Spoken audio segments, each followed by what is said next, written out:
senantiasa tercurahkan buat junjungan alam Nabi kita yang mulia, uswah dan qudwah kita bersama Muhammad bin Abdullah sallallahu alaihi wasallam. Dan dianjurkan bagi kita untuk memperbanyak mengucapkan salam dan selawat kepada Nabi, terkhusus lagi dikala kita berada di hari Jumat. Hari Jumat itu merupakan hari yang paling mulia, dimuliakan oleh Allah Subhanahu wa taala.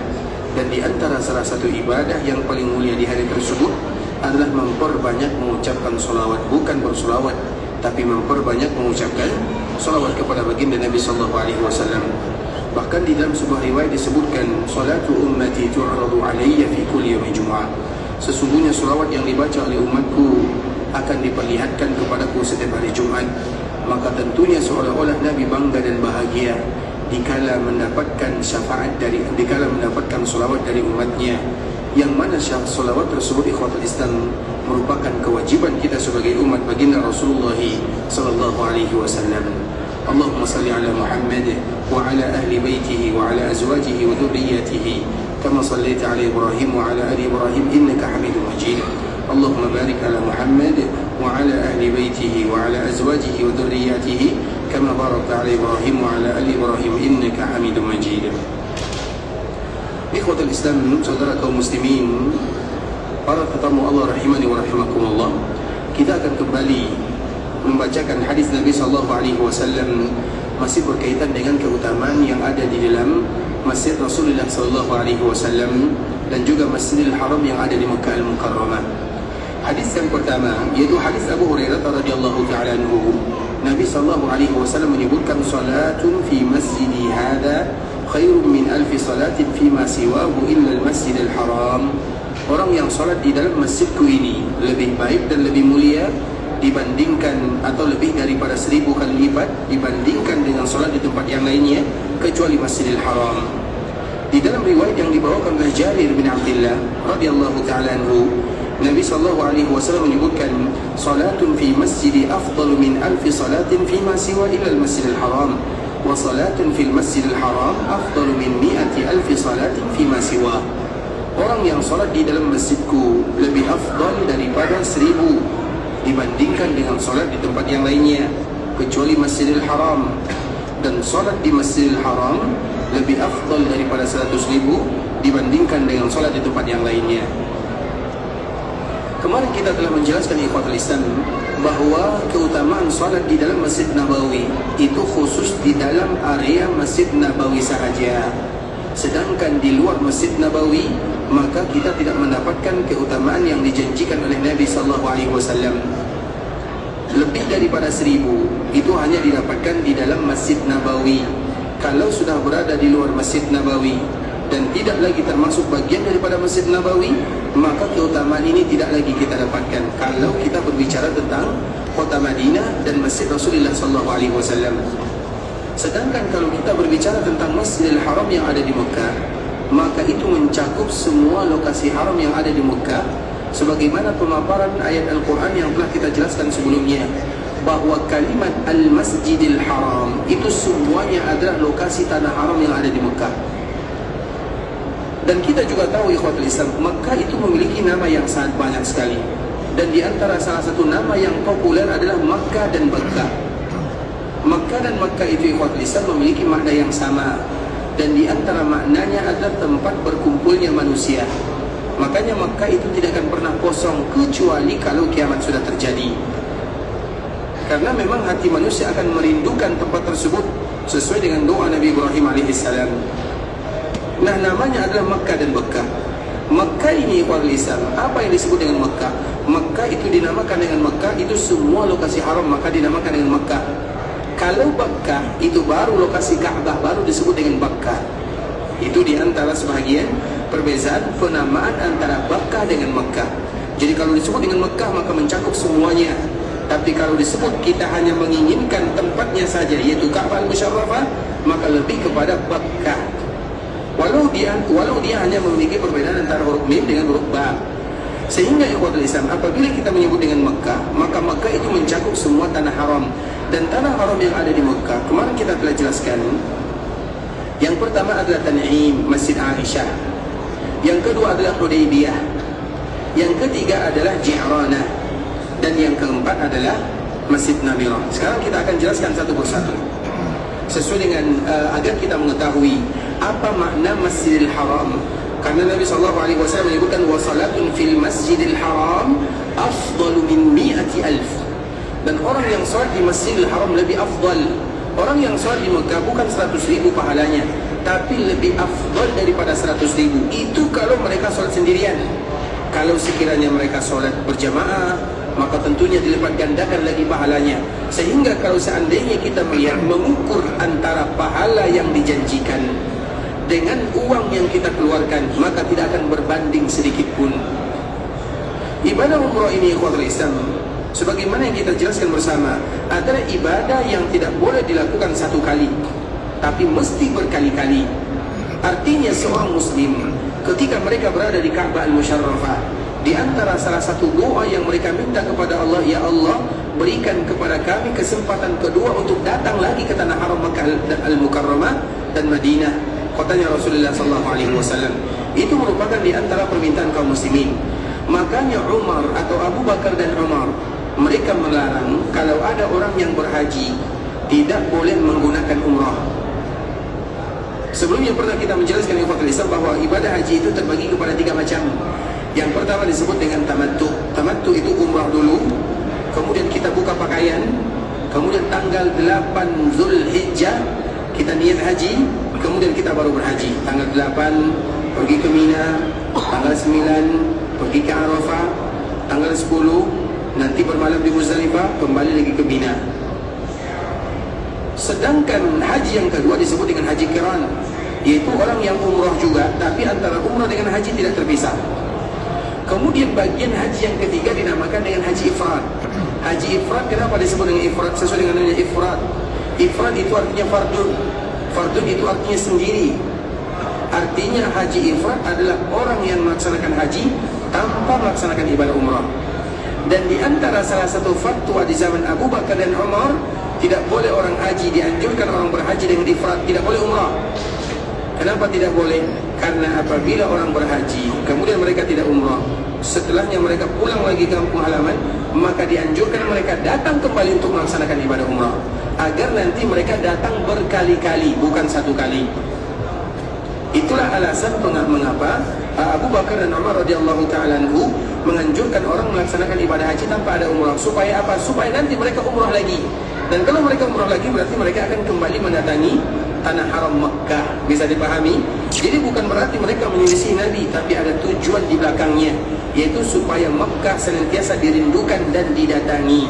Maka ibadah umrah itu adalah ibadah yang tidak boleh dilakukan satu kali, tapi dianjurkan berkali-kali, walau kewajibannya hanya satu kali saja. Tapi di antara salah satu doa yang diminta oleh kaum muslimin ketika mereka beribadah, agar mereka diberikan kesempatan beberapa kali untuk senantiasa bisa mendatangi tanah suci sesuai dengan apa yang diinginkan oleh Allah dan yang diinginkan oleh baginda Nabi yang mulia, untuk mendapatkan pahala dan bonus yang sangat luar biasa.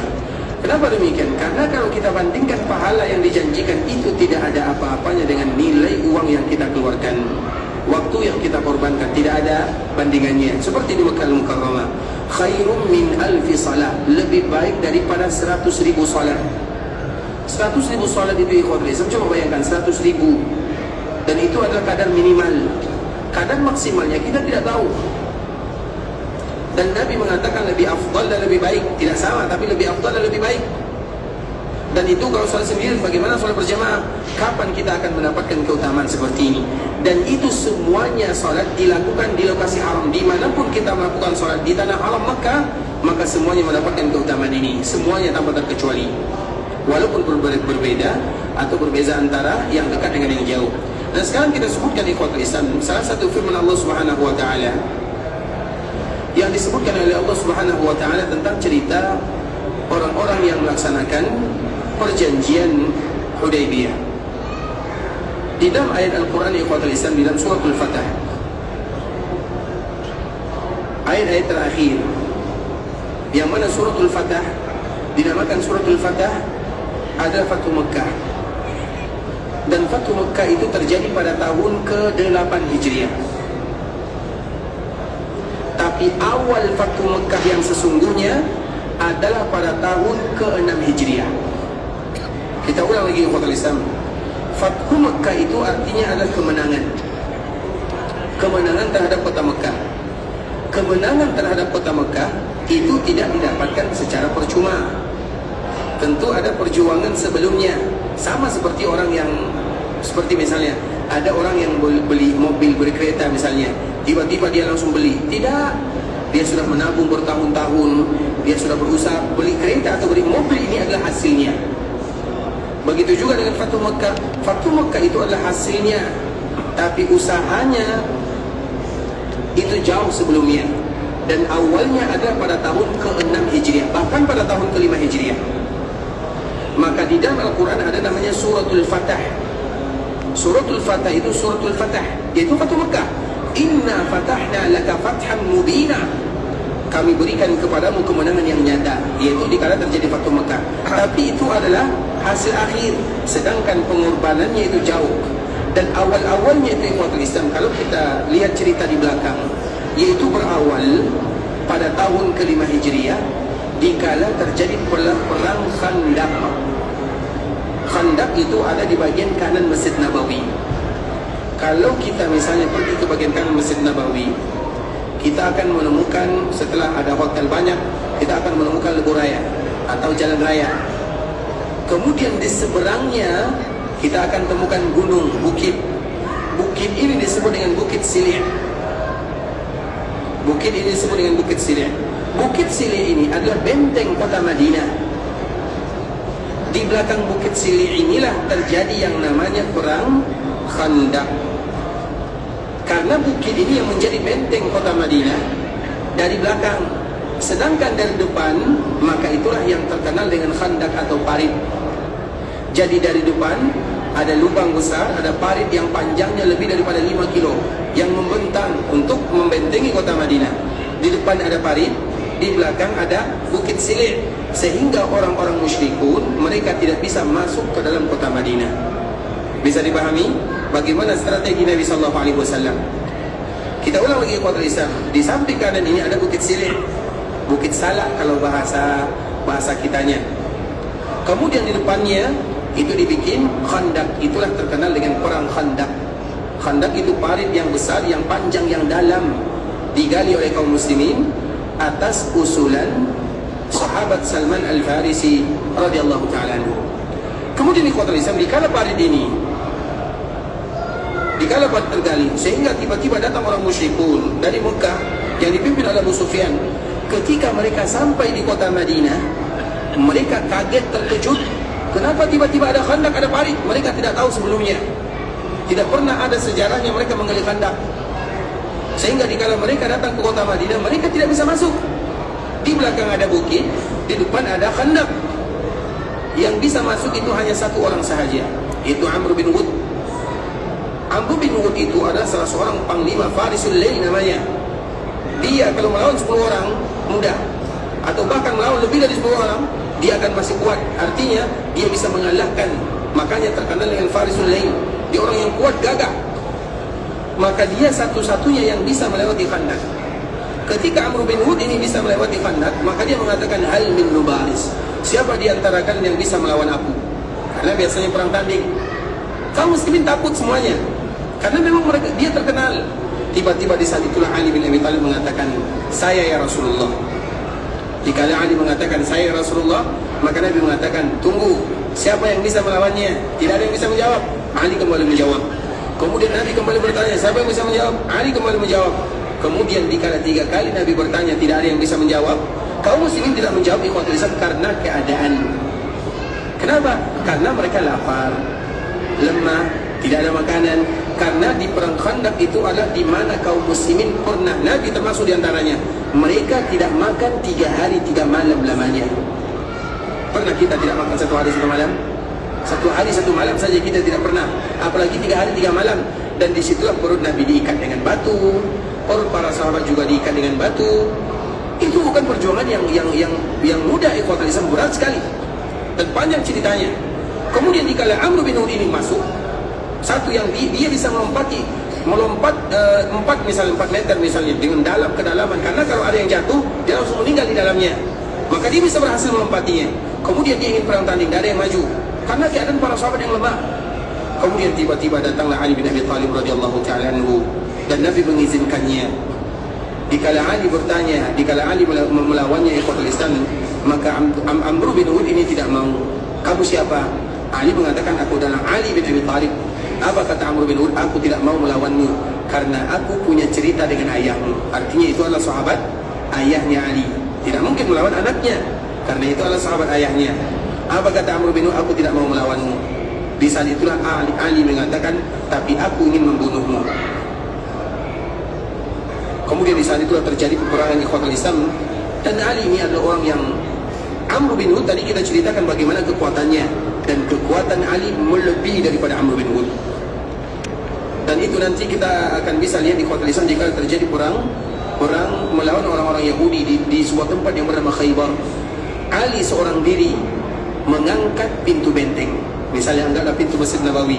Kira-kira pintu Masjid Nabawi ini bisa tidak kita angkat 10 orang? 10 orang pun kita tidak sanggup. Ali bin Abi Thalib bisa mengangkat seorang diri.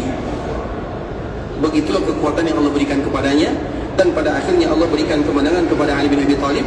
Dan dikala kaum muslimin menang, bertakbir, maka tentu orang-orang musyrikun mereka sudah mulai takut. Orang yang terkuat saja kalah, apalagi yang lainnya.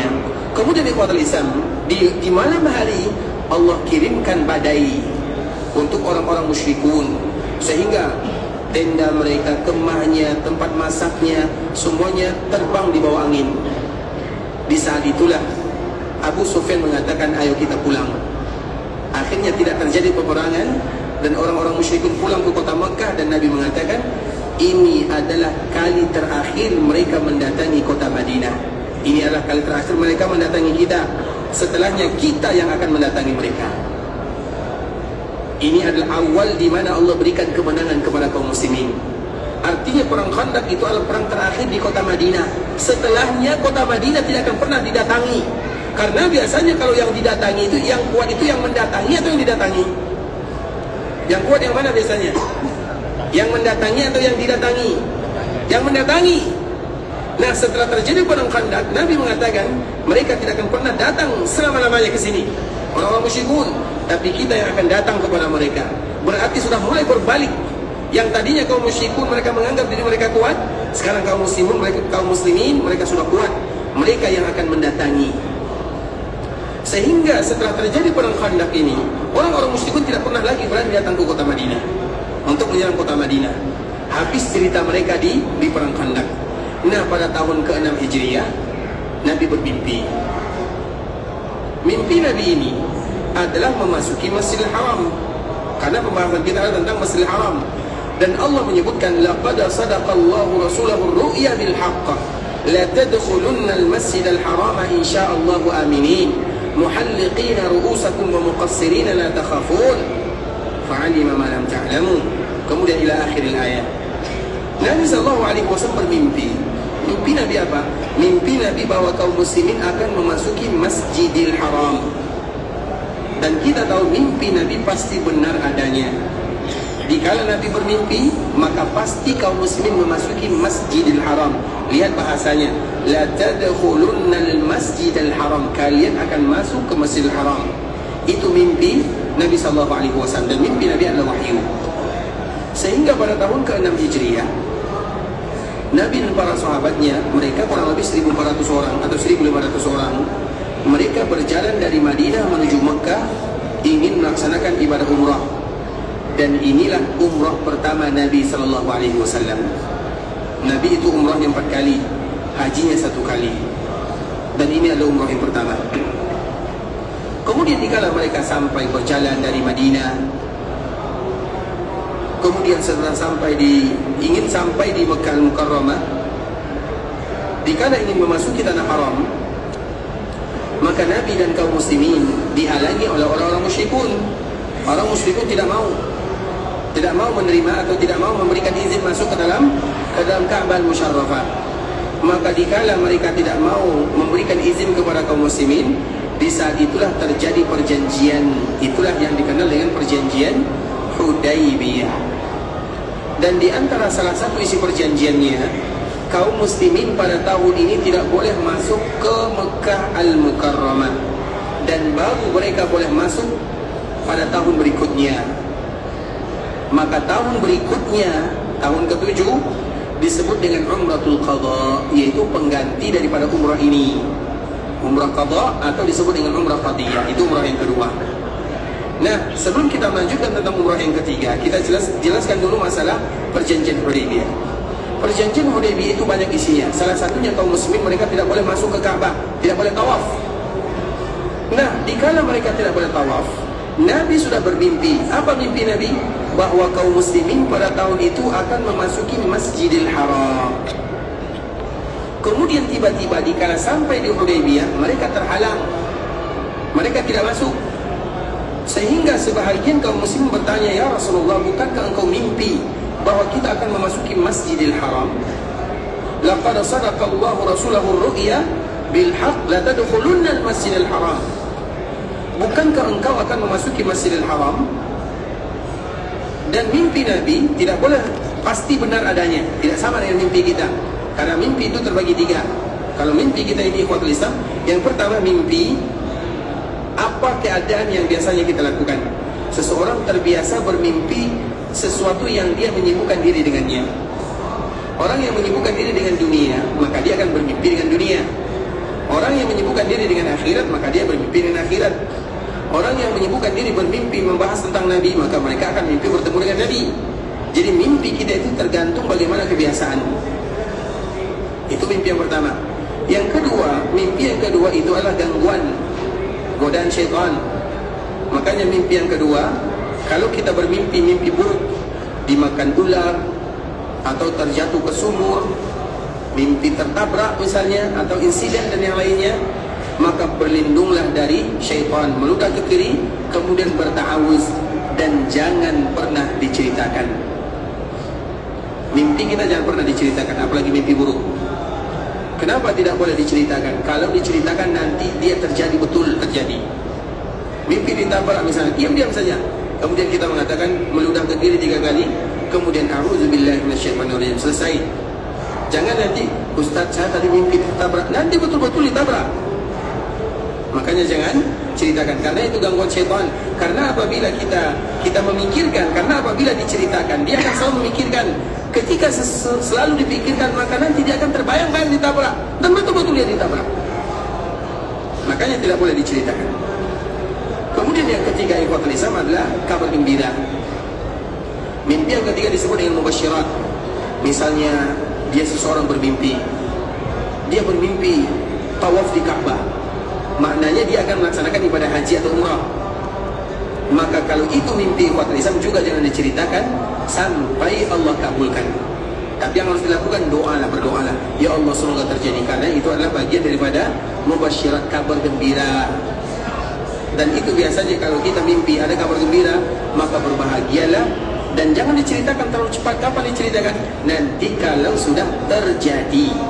Karena nanti kalau kita terlalu cepat menceritakan, tidak terjadi, maka kita akan berburuk sangka kepada Allah Subhanahu wa ta'ala. Itu adalah bagian daripada mimpi manusia. Sedangkan bagian daripada mimpi para nabi dan para rasul adalah wahyu. Karena para nabi dan para rasul tidak pernah diganggu oleh syaitan. Karena mimpi itu rata-rata gangguan syaitan. Dan para nabi dan para rasul mereka tidak pernah diganggu oleh syaitan. Makanya mimpi Nabi itu pasti benar adanya. Hanya saja Nabi bermimpi tapi tidak jadi tawaf. Masalahnya di situ. Nah, mimpi Nabi akan masuk ke Masjidil Haram. Kemudian tiba-tiba mereka tidak tawaf, mereka harus pulang ke kota Madinah. Jauh dari Madinah ke Mekah sampai di Hudaybiyah mereka harus pulang. Mereka harus pulang. Sehingga para sahabat datang kepada Nabi, ya Rasulullah, bukankah engkau telah bermimpi bahwa kita akan memasuki Masjidil Haram? Di saat itulah Allah turunkan, laqad sadaqallahu rasulahu ar-ru'ya bil haqq la tadkhulunna al-Masjidil Haram. Allah membenarkan mimpi Nabi, arti mimpi Nabi itu benar dan kalian pasti masuk Masjidil Haram. Tapi faktanya mereka tidak masuk. Mereka hanya sampai di Hudaybiyah. Dari situlah para ulama menyebutkan ikhwatul Islam bahwa Hudaybiyah itu dinamakan dengan Al-Masjidil Haram.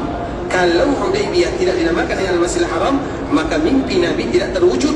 Kalau mimpi Nabi tidak terwujud, maka wahyu salah. Kalau wahyu salah, berarti salah, semuanya salah. Maka itu tidak boleh. Allah tidak pernah mewahyukan kecuali yang benar dan pasti terjadi. Allah mengatakan masuk ke Masjidil Haram, pasti masuk ke Masjidil Haram. Dikala kaum muslimin sampai di Hudaybiyah, Hudaybiyah itu adalah batasan tanah haram. Dikala mereka berada di sana, itu sudah disebut dengan kalimat Al-Masjidil Haram walau mereka tidak tawaf. Paham sampai di sini? Agar kita tahu apa yang dinamakan dengan kalimat Al-Masjidil Haram. Karena kalau kita tidak memasukkan Hudaybiyah ke dalam Masjidil Haram, berarti mimpi Nabi tidak benar. Karena Nabi bermimpi bahawa mereka akan masuk ke dalam Masjidil Haram. Dikala mereka sudah sampai di Hudaybiyah, yang tadi jumlahnya 1.400, berarti mereka sudah memasuki Masjidil Haram. Kemudian apa kata Allah? La tadkhuluna al-Masjidil Haram insyaallah aminin muhalliqina ru'usakum. Yang mana nanti kalian akan masuk dalam Masjidil Haram dalam keadaan mencukur rambut. Makanya di antara ibadah yang paling mulia ikhwatul Islam bagi orang yang umrah adalah cukur rambutnya. Jangan ada yang umrah kecuali usahakan mencukur habis rambutnya. Tinggalkan rambutnya di sini. Semoga dengan dia meninggalkan rambutnya, Allah pun gugurkan dosanya. Karena memang itu doa baginda Nabi yang mulia. Nabi berdoa 3 kali, ya Allah ampunkan, sayangi orang yang mencukur rambutnya. Sayangi, ampuni orang yang mencukur rambutnya. 3 kali Nabi mendoakan. Dan tujuan kita adalah bagaimana mendapatkan setiap bagian pahala, walaupun itu adalah ibadah yang berat, kecuali kalau ada kemaslahatan di sana, seperti kepalanya sakit atau ada alasan yang lain, atau misalnya istrinya marah, tidak boleh, jangan dicukur rambut. Nah, itu baru nanti tidak boleh ya. Tapi kalau hukum asalnya dicukur rambut. Tapi kalau ada kemaslahatan yang lebih besar, maka tidak mengapa dia tidak mencukur rambutnya, tapi memendekkan. Tapi ingat, memendekkan rambut itu dari seluruh arah. Jangan diambil sedikit selesai, tidak, ambil semuanya. Misalnya kita ambil depan, ambil bagian belakang, ambil bagian samping, ambil bagian kanan dan kiri. Jadi diratakan semuanya. Itu adalah muqassirin namanya. Karena Allah menyebutkan muhalliqin, dicukur habis, wa muqassirin, dipendekkan, diratakan semuanya. Artinya diambil semua bagian. Maka di antara salah satu yang perlu diperbaiki waktu Islam adalah dikala kita sedang tawaf kemudian sa'i. Dikala kita sampai di Marwah pada putaran ke-7, jangan ambil rambut sedikit kemudian selesai. Tidak, tunggu dulu, tidak menjadi masalah.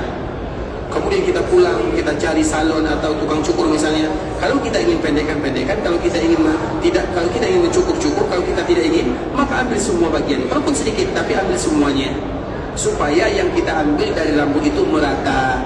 Karena sebagaimana kita berlaku adil kepada semuanya, kita juga berlaku adil kepada anggota badan. Tidak boleh tidak adil. Bahkan kepada rambut pun harus adil, kepada kaki harus adil, kepada badan harus adil. Misalnya kita berdiri, tempat kita berdiri ini separuh kena matahari, separuh tidak, maka itu tidak boleh. Kalau kena matahari, kena semuanya. Kalau berlindung semuanya, harus adil. Seperti misalnya kalau kita bawa sandal, kemudian tiba-tiba sandal kita tinggal satu, maka kalau kita pakai dua-duanya. Kalau hilang, jangan pakai dua-duanya. Kenapa? Karena tidak adil. Tidak boleh kita pakai sandal sebelah kaki saja. Kenapa tidak adil? Begitu juga dalam urusan yang lainnya. Maka kalau seandainya nanti kita tawaf dan sa'i, kalau kita tidak ingin mencukur rambut, hanya memendekkan saja, maka ambil semua bagiannya. Tapi yang lebih aman ikhwatul Islam adalah mereka yang mencukur habis. Kemudian terlepas daripada itu semua, dikala terjadi perjanjian Hudaybiyah ini, maka Nabi tidak jadi tawaf, tapi Nabi SAW tetap berada di Hudaybiyah, dan itu dinamakan dengan Al-Masjidil Haram. Kemudian setelahnya Nabi mengatakan kepada para sahabatnya, cukur rambut kalian. Dan pada akhirnya para sahabat mereka mencukur rambut mencukur habis rambutnya, kemudian mereka pulang ke kota Madinah. Tahun berikutnya baru mereka kembali melaksanakan ibadah umrah yang kedua, ganti daripada ibadah ini. Itulah Fathu Mekah. Jadi Fathu Mekah itu tidak hanya pada tahun ke-8, tapi sudah dimulai pada tahun ke-5, tahun ke-6, tahun ke-7, dan hasilnya adalah pada tahun ke-8 Hijriah. Nah, tahun ke-7 ganti melaksanakan ibadah umrah pada tahun berikutnya. Tahun ke-8 itulah yang dinamakan dengan umrah Ji'ranah, karena Nabi mengambil miqat di Ji'ranah. Kemudian umrah yang keempat adalah umrah yang dilakukan oleh Nabi bersama ibadah hajinya. Itu adalah ibadah umrah yang dilakukan oleh Nabi 4 kali. Yang pertama tahun ke-6, yang kedua tahun ke-7, yang ketiga tahun ke-8, dan yang keempat tahun ke-10 bersama haji. Itulah ibadah umrah yang dilakukan oleh baginda Rasulullah SAW. Tapi pembahasan yang ingin disampaikan ikhwatul Islam kalimat Al-Masjidil Haram, bahwa kalimat Al-Masjidil Haram itu mencakup semua batasan-batasan haram yang ada di Mekah. Sehingga siapapun yang ada di Mekah dan mereka berada di lokasi tanah haram, maka termasuk ke dalam firman Allah dalam sabda Nabi, wa salatun fil masjidil haram afdalu min mi'ati alfi salatin fi ma siwa. Dan orang yang salat di dalam Masjidil Haram, mana Masjidil Haram yang ada di Mekah? Semua batasan haram, lebih baik daripada 100.000 dibandingkan dengan tempat yang lainnya. Dan itulah keberuntungan orang yang datang ke Mekah, dan itu pula lah keuntungan orang-orang yang menjadi penduduk Mekah, baik mereka penduduk asli atau mereka yang menjadikan Mekah sebagai tempat tinggalnya, karena mereka berada di lokasi yang termulia. Dimanapun mereka sholat, pahalanya lebih daripada 100.000. Tapi itu dikembalikan kepada perjuangan. Apa maknanya? Karena ibadah itu ikhwatul Islam, semakin berat kita melakukannya, semakin besar pahalanya. Tidak sama orang yang sholat di dekat Ka'bah dengan orang yang sholat 1 kilo, 2 kilo jauh dari Ka'bah. Tidak sama, karena perjuangannya lain. Kalau di Ka'bah itu butuh kita datang 1 jam. 1 jam kita datang sebelum azan itu sudah tertutup. Apalagi kalau kita datang setengah jam. Apalagi kalau kita datang pas orang azan, itu kita sholat sudah di pelataran jauh, sehingga membutuhkan tingkat kesulitan yang berat. Artinya sama-sama 100.000 atau lebih daripada 100.000, tapi 100.000 itu berbeza antara satu dengan yang lainnya. Dan itu dikembalikan kepada perjuangan. Sama dengan kita sholat di dalam Masjid Nabawi. Orang yang sholat di dalam Masjid Nabawi mendapatkan lebih daripada 1.000. Tapi apakah sama orang yang sholat di belakang dengan orang yang sholat di depan? Tidak sama. Apakah sama orang yang sholat di belakang dengan orang yang sholat di Raudhah? Tidak sama. Kenapa demikian? Karena perjuangan untuk mendapatkan Raudhah berat, untuk mendapatkan sepertama tidak ringan. Sehingga walau sama-sama 1.000 atau lebih daripada 1.000, tapi 1.000-nya berbeza. Bisa dipahami? Kita selalu mencontohkan ibarat handphone ya. Yang satu mereknya Nokia, yang satu mereknya iPhone misalnya. Sama-sama handphone, tapi kualitasnya lain. Sama-sama mendapatkan pahala, tapi tidak sama. Itu tergantung kepada tingkat kesulitan dia beribadah. Karena keadaan dia beribadah, kaedahnya ikhwatul Islam, disebutkan oleh para ulama bahwa nilai ibadah yang didapatkan oleh seseorang itu pahalanya tergantung kepada tingkat kesulitannya. Pahala yang akan didapatkan oleh seorang hamba itu dilihat daripada tingkat kesulitannya. Contoh misalnya, kita tinggal di hotel yang misalnya di Makarim atau Taibah ini, dekat, turun langsung dapat pelataran Masjid Nabawi. Ada orang yang tinggalnya 500 meter jaraknya dari belakang sekali. Tentunya tidak sama ya ikhwatul Islam, mereka membutuhkan perjalanan yang jauh. Kalau kita turun langsung sampai. Tergantung bagaimana sulitnya kita beribadah, maka itu akan dilihat kepada pahalanya. Pahala itu tergantung bagaimana sulitnya kita beribadah kepada Allah Subhanahu wa taala. Walau kita tetap mendapatkan pahala yang sama, tapi pahalanya tidak sama. Jelas sampai di sini? Itu ada di antara makna daripada kalimat Al-Masjidil Haram. Jadi Al-Masjidil Haram yang ada di Mekah itu mencakup semua tanah haram dan lokasi haram yang ada di Mekah Al-Mukarramah. Tapi juga harus diingat, orang yang beribadah di Mekah dilipat gandakan pahalanya. Tapi kalau mereka berdosa dan melakukan kesalahan, akan dipedihkan azabnya. Makanya kemarin kita menyebutkan dalam Al-Quran ada namanya surat haji, suratul hajj, yang dianjurkan bagi kaum muslimin untuk membacanya, karena ada undang-undang dan rambu-rambu yang harus kita ketahui. Salah satunya firman Allah, wa man yurid fihi bi ilhadin bidzulmin nuziqhu min azabin alim. Sesiapa yang menginginkan kezaliman dikala mereka berada di tanah haram, kami akan pedihkan azabnya. Apa makna kezaliman? Zalim itu orang yang zalim kepada orang lain. Zalim itu orang yang zalim kepada Allah. Dan zalim itu adalah orang yang zalim kepada diri sendiri. Apa itu zalim? Meletakkan sesuatu bukan pada tempatnya. Mata yang semestinya dijadikan untuk baca Quran, melihat keagungan Allah, melihat sesuatu yang Allah ridai, melihat sesuatu yang bisa mendekatkan diri kepada Allah, kemudian kita melihat sesuatu yang bisa mendatangkan murka, itu zalim namanya. Telinga yang semestinya harus mendengarkan kata-kata yang baik, ayat-ayat Al-Quran, lisan yang semestinya harus berzikir, kemudian kita jadikan untuk ghibah namimah, itu zalim namanya. Makanya kita berhati-hati dikala kita berada di tanah haram, apalagi haram Mekah. Jadi zalim itu bukan hanya mengganggu saudara, mengganggu orang lain. Iya, itu bagian daripada kezaliman. Jadi zalim itu ada orang yang zalim kepada dirinya. Lisan kalau tidak dijadikan melakukan kebaikan, mengucapkan kalimat-kalimat yang baik, maka dia akan mengucapkan kalimat yang buruk. Kalau mereka mengucapkan kalimat yang buruk, berarti dia zalim kepada lisannya. Zalim namanya. Dan itu semuanya masuk ke dalam kategori kezaliman. Oleh karena itu, ikhwatul Islam, dikala kita berada di tanah haram itu ada nikmat, tapi ada amanat yang harus kita jaga. Salah satunya adalah jaga diri.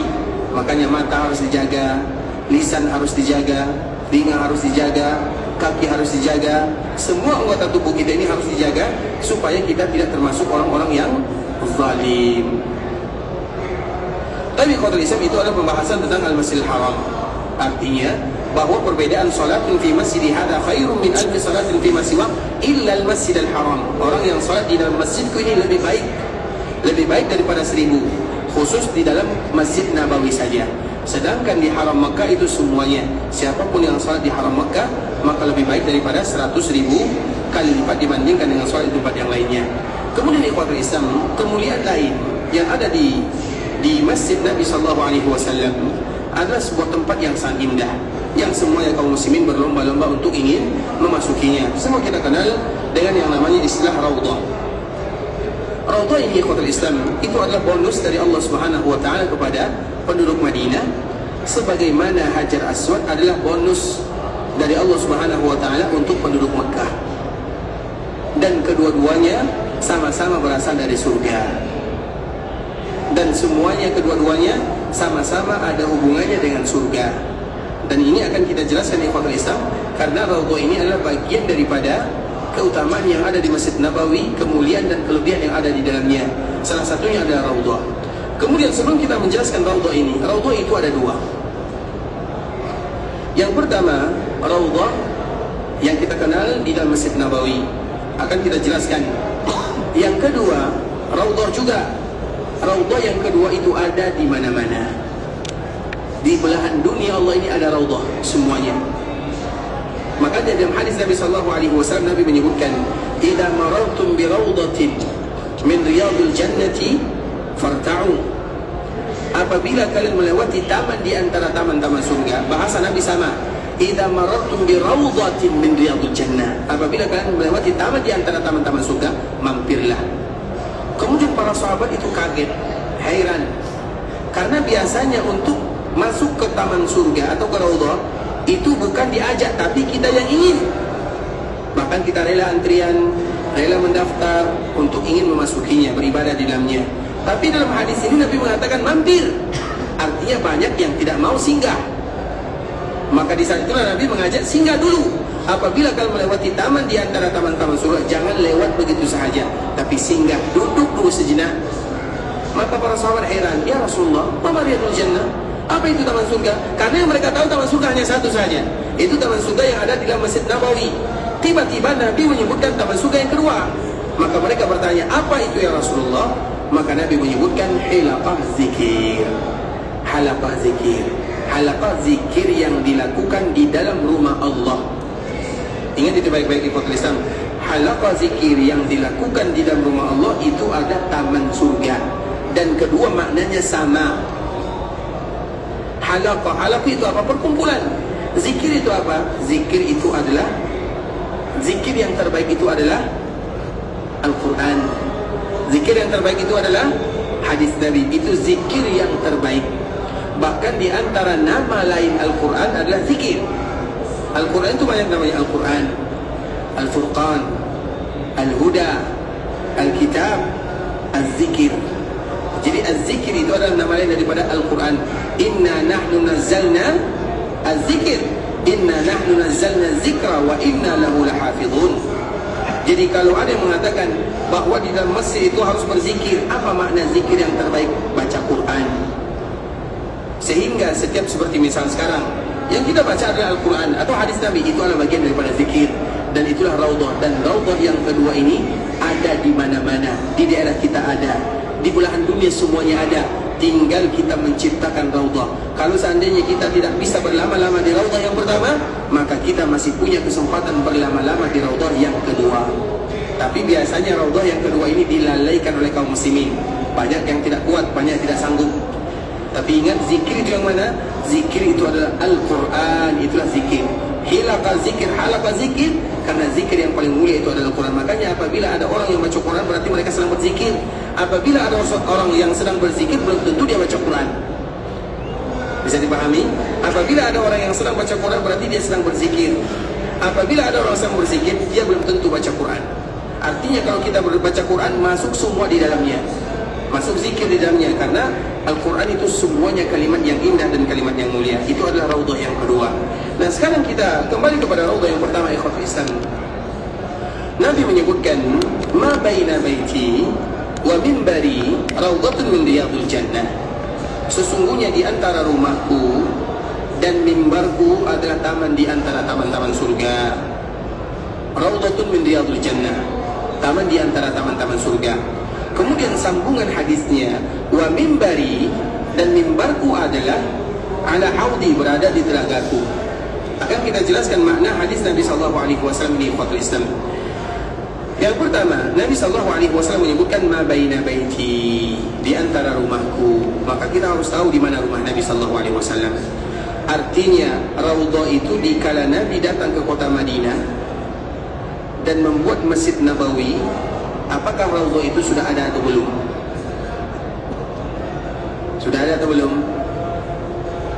Kapan raudhah itu ada? Mudah saja jawabannya. Raudhah itu ada dikala ada rumah, dikala ada mimbar. Karena itu jaraknya, ma baina baiti wa mimbari, di antara rumahku dan mimbarku.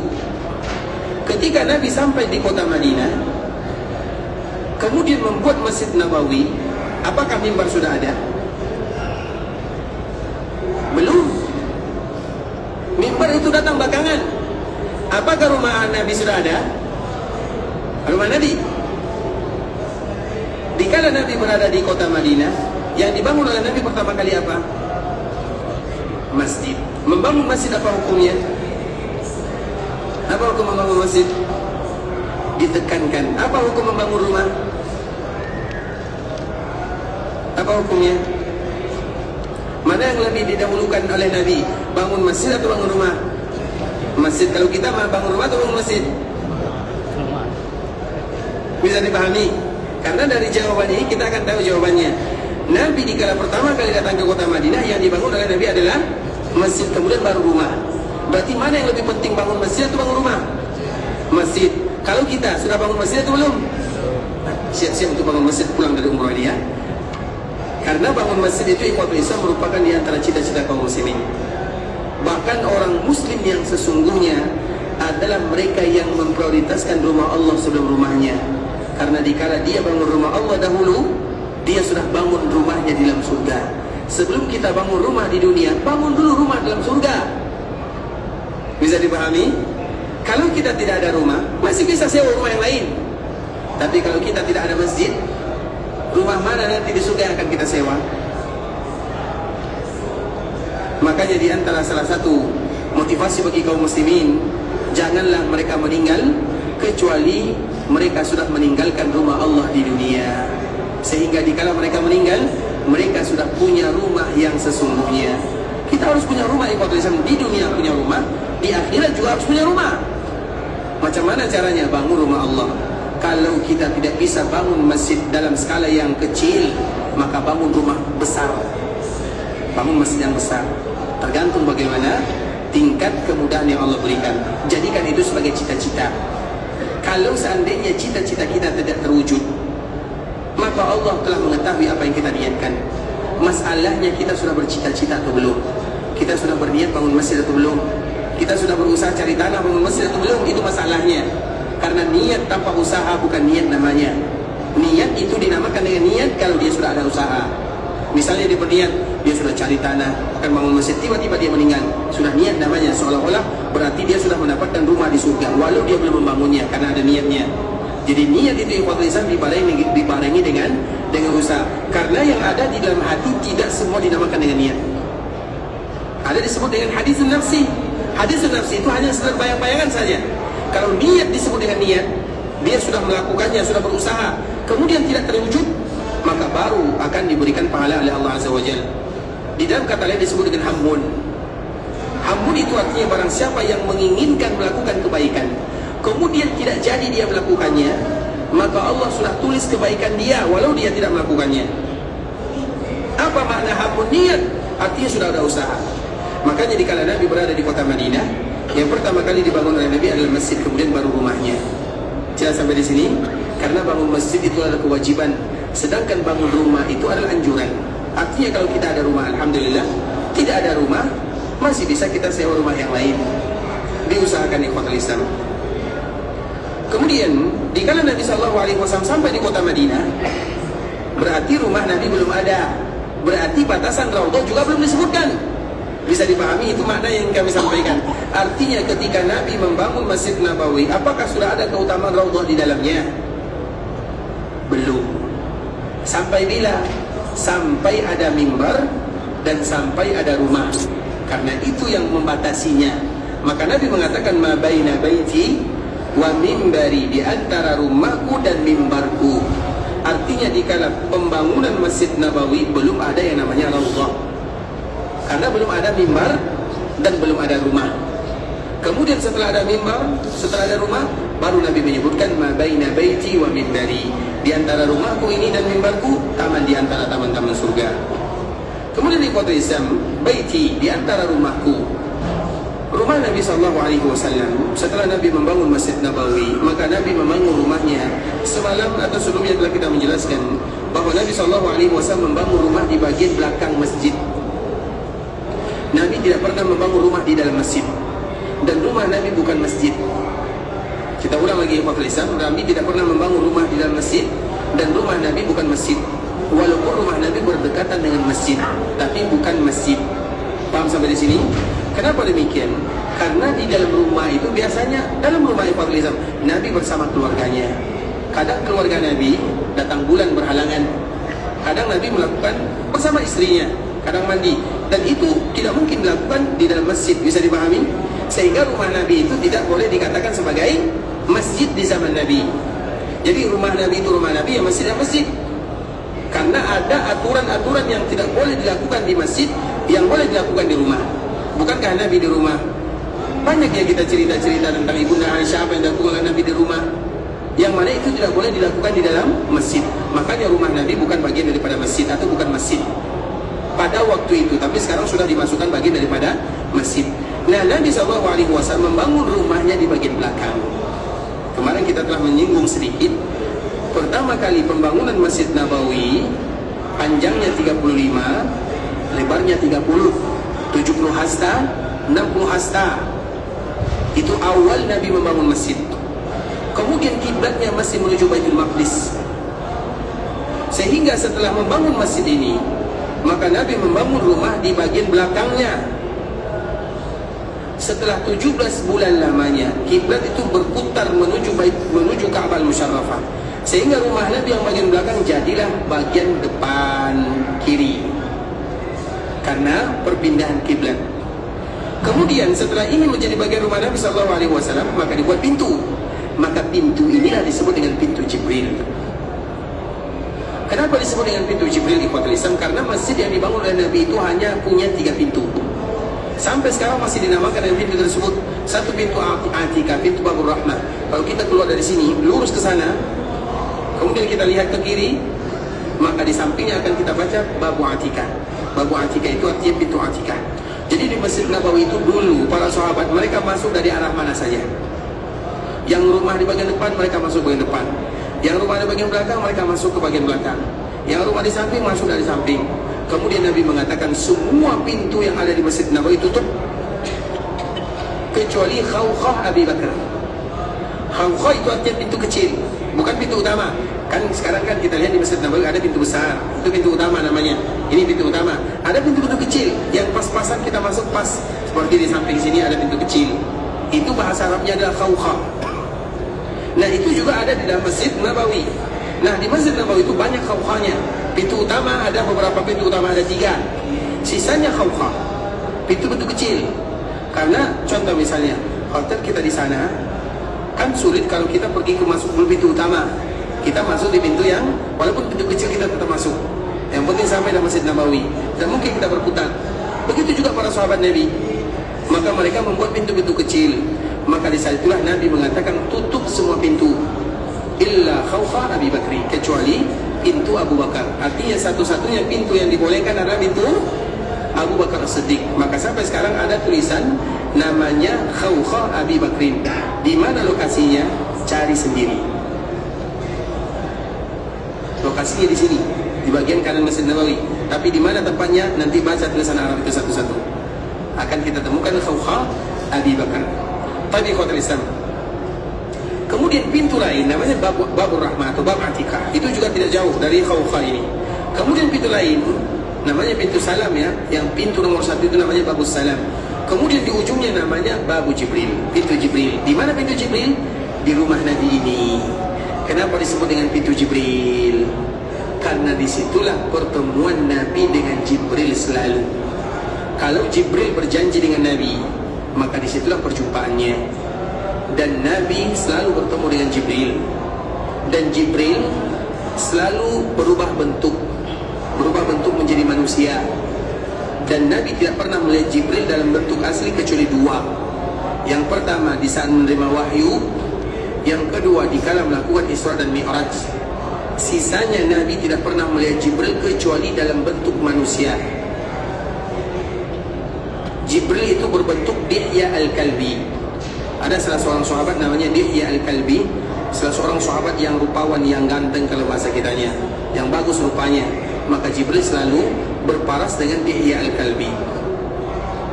Nah, dikala Nabi selalu bertemu dengan malaikat Jibril alaihissalam, sama-sama Al-Amin. Jibril adalah Al-Amin dari langit, Nabi adalah Al-Amin di bumi. Maka pintu tempat pertemuan itu dinamakan dengan Babu Jibril. Makanya nanti kalau Allah mudahkan kita ziarah, kita keluar cari mana Babu Jibril. Kenapa disebut dengan Babu Jibril? Itu adalah pertemuan Nabi dengan malaikat Jibril alaihissalam. Karena wahyu itu diturunkan dekat rumah. Kan rumah Nabi di sini tadi. Kita menuju ke rumah Nabi, maka disebut dengan Babu Jibril. Terlepas daripada itu semua ikhwatul Islam,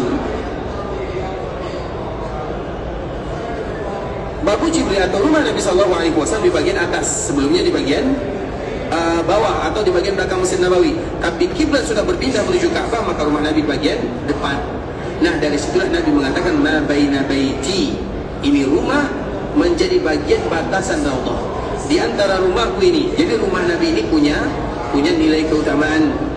Dan rumah Nabi itu bukan rumah semua istrinya, rumah ibunda Aisyah saja. Nanti akan kita jelaskan. Karena rumah istri Nabi semuanya di sini. Semua istri Nabi yang masih hidup bersama Nabi, Saudah, Aisyah, Hafsah, Safiyah, Ummu Habibah, Ummu Salamah, Maimunah, Juwairiyah, Zainab, tambah saja Maria. Kalau Maria dia rumahnya dekat Kuba, sedangkan 9 ini rumahnya dekat sini. Di sini rumahnya, semuanya di bagian kiri Masjid Nabawi. Yang ada di bagian depan sedikit itu adalah rumah Hafsah. Satu-satunya yang agak maju ke depan rumahnya adalah rumah Hafsah, istri Nabi, anaknya Umar bin Khattab. Sisanya berada di samping sini. Nabi menyebutkan ma baina baiti, di antara rumahku. Rumah siapa? Bukankah rumah Nabi semuanya di sini? Rumah istri Nabi semuanya di sini. Kemudian Nabi menyebutkan ma baina baiti, di antara rumahku. Rumah siapa? Rumah ibunda Aisyah. Artinya Nabi memfokuskan kepada rumah Aisyah, bukan rumah semua istrinya.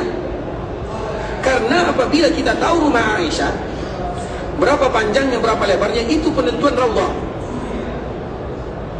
Panjang raudhah di antara rumah dan mimbar. Lebar raudhah dari mana kita tahu?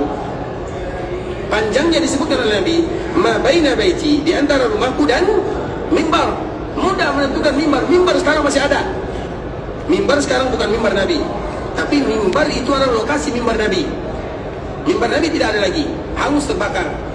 Karena memang rata-rata peninggalan Nabi SAW hilang, ada yang hangus terbakar. Karena memang Masjid Nabawi itu ada kurang lebih 5 kali kebakaran. Salah satu yang terbakar itu adalah mimbar. Nanti akan kita jelaskan mimbar Nabi. Itu panjangnya. Karena Nabi menyebutkan di antara rumah dan mimbar. Berapa panjangnya? Ukur antara rumah Nabi dan mimbar. Sekarang bisa juga kita mengukurnya. Artinya bisa kita takar. Karena rumah Nabi jelas, mimbar Nabi kita tahu. Pertanyaannya, lebarnya berapa? Dan dari mana kita tahu berapa lebarnya? Ada yang tahu jawabannya? Panjangnya jelas. Nabi menyebutkan di antara rumah dan mimbar. Lebarnya, tahu lebar? Panjang ini, lebarnya mana?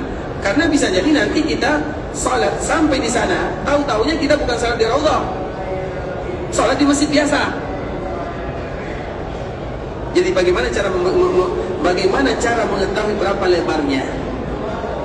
Ada yang tahu? Kalau tidak tahu berarti esoknya kita sambung ya.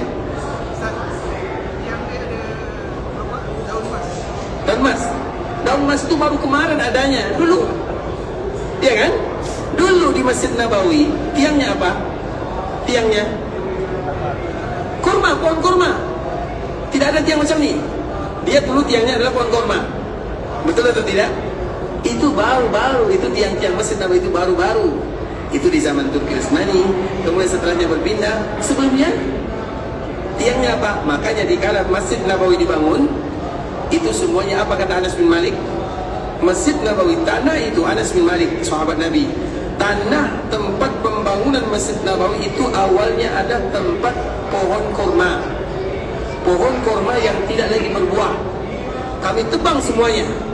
Kemudian batangnya ini dijadikan sebagai tiang. Berarti tiang Masjid Nabawi itu ada pohon. Kalau tidak ada emasnya macam mana? Ya kan? Ada jawaban yang lain? Bagaimana lebarnya? Panjangnya jelas. Lebarnya bagaimana? Nanti salah kita sambung ya. Sambil kita mencari bagaimana cara kita menentukan lebar daripada Raudhah, karena Raudhah ini spesial, hadiah Allah untuk penduduk Madinah. Makanya disebut dengan Raudhatun min Riyadhil Jannah, taman di antara taman-taman surga.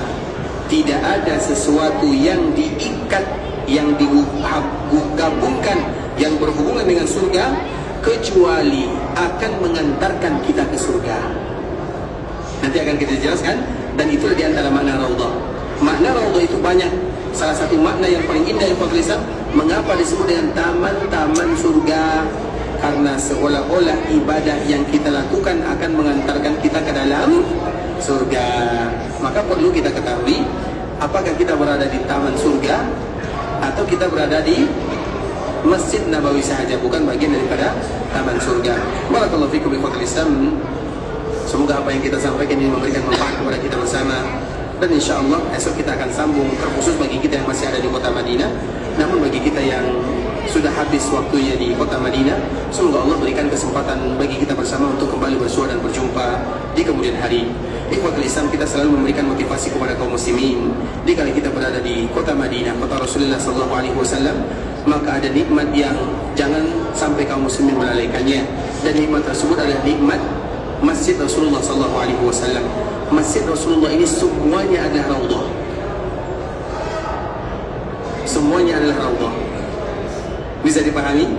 Kenapa semuanya ada Raudhah? Karena tadi ada dua Raudhah, itu ada dua. Yang pertama Raudhah yang ada di sana, dan yang kedua masjid yang dibacakan Al-Quran dan hadis Nabi di dalamnya. Bukankah semua Masjid Nabawi Al-Quran dibacakan? Orang belajar agama, sehingga kita bisa mengatakan semua Masjid Nabawi ini adalah Raudhah. Kalau kita tidak bahagia berada di dalam Raudhah, makanya Imam Ahmad mengatakan, siapapun yang tidak merasa bahagia berada di dalam taman-taman surga di dunia, maka sulit bagi dia mendapatkan kebahagiaan dan mendapatkan taman surga yang sesungguhnya. Maka latihlah diri untuk bahagia dikala kita berada di taman surga di dunia, supaya nanti kita mendapatkan taman surga yang ada di dalam surga. Makanya Masjid Nabawi itu semuanya adalah Raudhah, tapi makna yang kedua. Karena makanya itulah gunanya kita mengatakan Raudhah itu ada dua. Raudhah yang pertama, Raudhah yang kedua. Karena dari ujung ke ujung Masjid Nabawi dijadikan halaqah tahfidz Quran, hafazan Quran, tazkirah, bacaan ayat-ayat Al-Quran, baca hadis-hadis Nabi, semuanya. Maka wajar kita mengatakan bahwa Masjid Nabawi itu semuanya adalah bagian daripada taman-taman surga.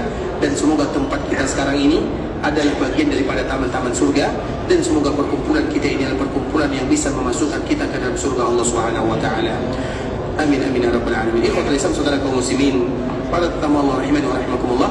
Sampai di sini pembahasan yang bisa kami jelaskan. Yang benar dari Allah Subhanahu wa taala, yang salah dari diri kami pribadi karena kurangnya ilmu kami, karena kebodohan, karena kejahilan, karena ketidaktahuan.